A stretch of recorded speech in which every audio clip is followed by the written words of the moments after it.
everybody, this is the Vikstrand. So, once there was a man in London called Christopher Nolan, and somebody broke into his flat. This burglar actually, kind of kick-started Christopher Nolan's filmmaking career, because this inspired him to make his debut film, Following. Following, as far as I know, never had a theatrical release in either United Kingdom, United States or Sweden for that matter, but I actually saw this thing in the cinema in 2023, a few weeks before the opening of Oppenheimer. And when I saw this movie, I said to myself, man, he already had all the tools ready to become one of my favorite filmmakers of all time already at this stage. I would have loved this movie if I saw it back in 1998. I would have been absolutely floored by the whole thing.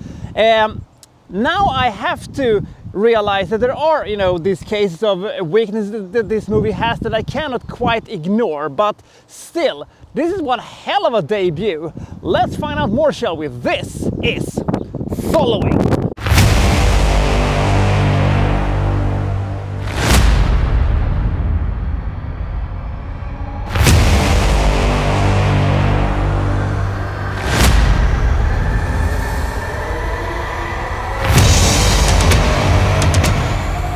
So Bill, he is an unemployed aspiring writer, and he has really nothing going on in his life. He just has his crappy London apartment, and he's just walking around and doesn't do that much with his life. But one day he gives himself a hobby.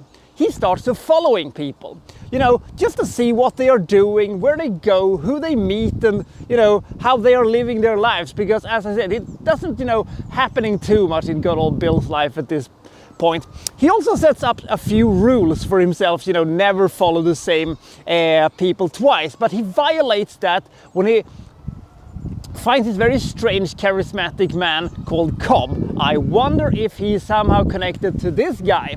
Anyway, so it is discovered that Cobb is a burglar, and after these two men have spent some time together, he actually joins him for the burglaring thing. And the thing is that Cobb doesn't do this, make himself rich or finance a drug abuse or anything like that. He just wants to see how other people lives, and he just hangs around a little bit in their apartment. He takes a few trinkets, but he just tries their wines and makes himself a sandwich and hangs around a little bit. Sometimes he burglars people who's going on vacation just so he can stay in their apartments and basically take over their lives for a week or two.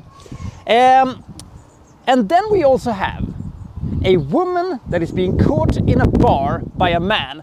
Now the woman is being threatened by her boyfriend, who is some kind of a gangster type of a dude, and she's trying to get away from him. How is this related to the story with our two amateur burglars? That's what we're gonna find out in this movie.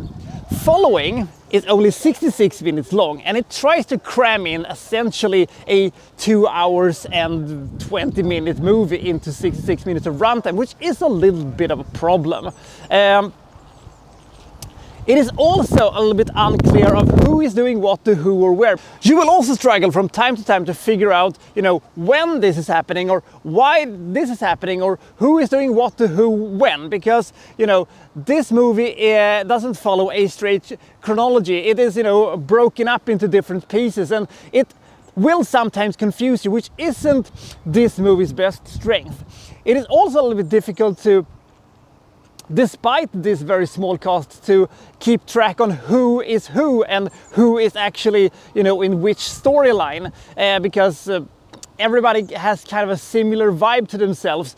It would have been good with a little bit of diversity within the characters so we can follow, who is who. The movie is a very, very dirt cheap independent movie shot on an extremely low budget with a small cast. In this 4.3 ratio, which I do not like, but everything cannot be shot in IMAX, I presume. So the movie cooks on pretty well, and the pace is pretty high, because we only have 66 minutes to tell a very, very complicated big noir story. But every step of the way you're thinking to yourself, there is something here that I am missing. There is something here that Nolan is not telling me, and boy howdy is there, because this movie ends in my opinion absolutely perfect way. It is this totally, you know, pull the rug from under you kind of a thing where you go, whoop, what? Jesus Christ, I love the ending to this movie. You can also see you know, all the small little tricks and things that he does in other movies, but it is, as I said, a little bit difficult to really form a baseline on where we are, when we are, and who is doing what to who. It's a little bit like, you know, trying to watch Memento the first time, even though this movie has, you know, nothing on Memento when it comes to the quality of the movie.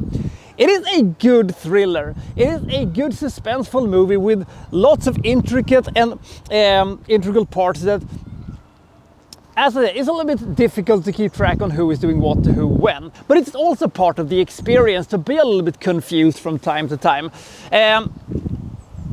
The movie bears all the insignias of a debuting filmmaker because, you know, there are some amateur misses here, and the lack of a budget and a real crew does show up from time to time, because the movie is not really impressive to look at. The acting isn't fantastic. There is a real shortage of good actors in this movie, but they're trying their best. If they could have had, you know,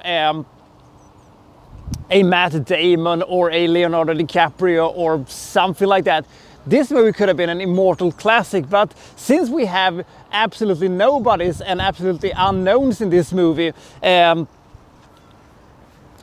movie struggles really to connect with me. But the script is so good, the synopsis is so good, and the story is so good that I can overlook some of these flaws, because this is a really fascinating story once the thing gets going. And because the movie is so short, you're never bored and stuff is always happening. But as I said, it is not one of Nolan's best movies. In my opinion, I can only think of two movies that I think is inferior to this movie. Dunkirk and Insomnia.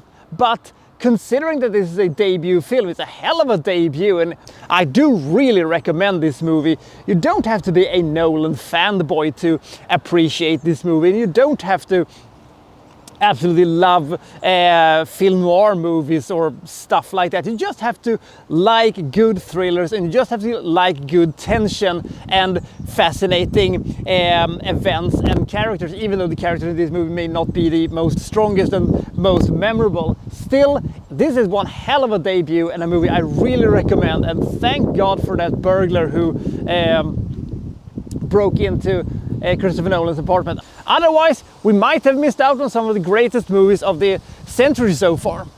Nolan may lack the funds and the experience to make this into the epic film noir movie that I think that he wanted to do. And this movie probably would have also benefited from, you know, taking place in the 1940s or something. But if you're strapped for cash, you're going to have to work with what you got.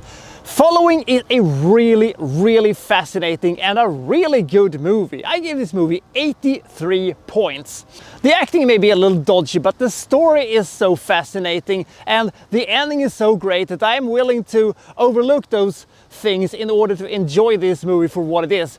It is a small little independent movie that somehow is able to make more with what it does in 66 minutes than most movies are able to do in 166 minutes.